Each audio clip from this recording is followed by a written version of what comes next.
Hey guys, this is an update right after the team has left. They left today. I dropped them off at the airport.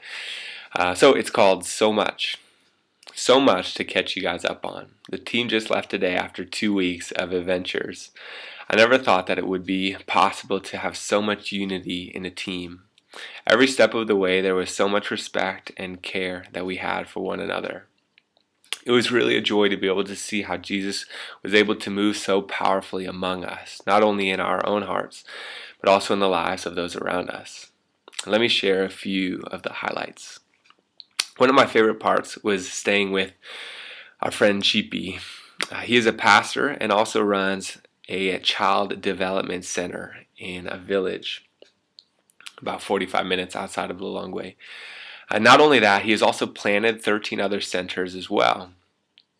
He called all of the leaders from these other centers together for a leadership training session or seminar or whatever. And then he put me in charge. The Spirit was incredibly faithful to lead me, and we all left deeply affected by how he moved. Acts 19 verse 20 says, "In this way, the word of the Lord spread widely and grew in power." Then we met up with Newman, who runs a ministry called The Fellowship in Ponela, which is where the home is being built. He arranged 2 different evangelism meetings out in villages, and hundreds of people came to each of the screenings of the Jesus film.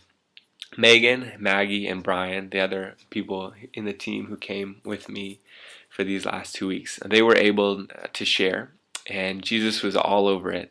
And the majority of the people in the crowd responded to the gospel presentation. The first village was well known for being entrenched in witchcraft, and I wish that I could go into the details of what we experienced there.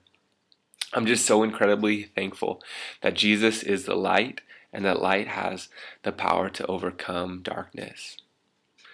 So John 8 verse 12 says, "Whoever follows me will never walk in darkness." We used the second to last day as an outreach around the city of Lilongwe, which is the capital here in Malawi. During the day, we sat down with blind and lame beggars in the streets. We met them personally and told them about the love that Jesus has for those who are seen as the least and those who are downtrodden. One boy received Jesus as his Savior, and another man is hopefully on his way to finding freedom from what we believe was demonic possession. I will be following up with him in the future, and I'm praying for a miracle to take place in his mind.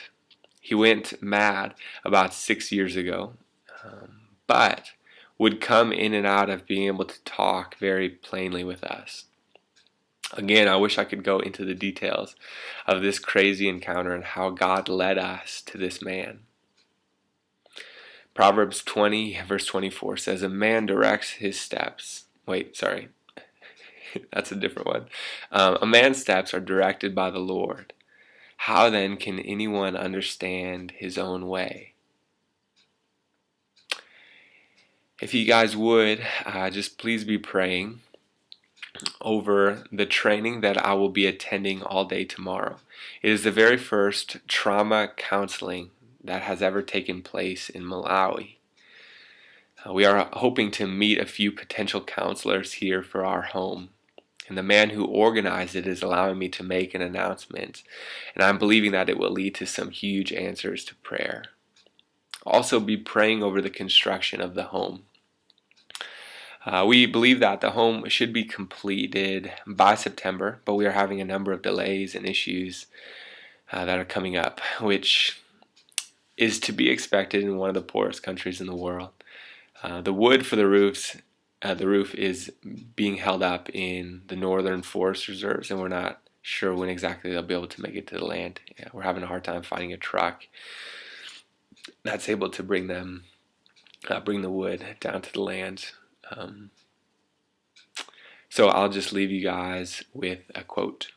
It says, "What makes you think that you will radically obey your calling if you are not willing to radically seek it out?" Sweet. That's intense. Well, thank you guys so much just for following the progress of the home, and there will be plenty more to come. All right. Love you guys.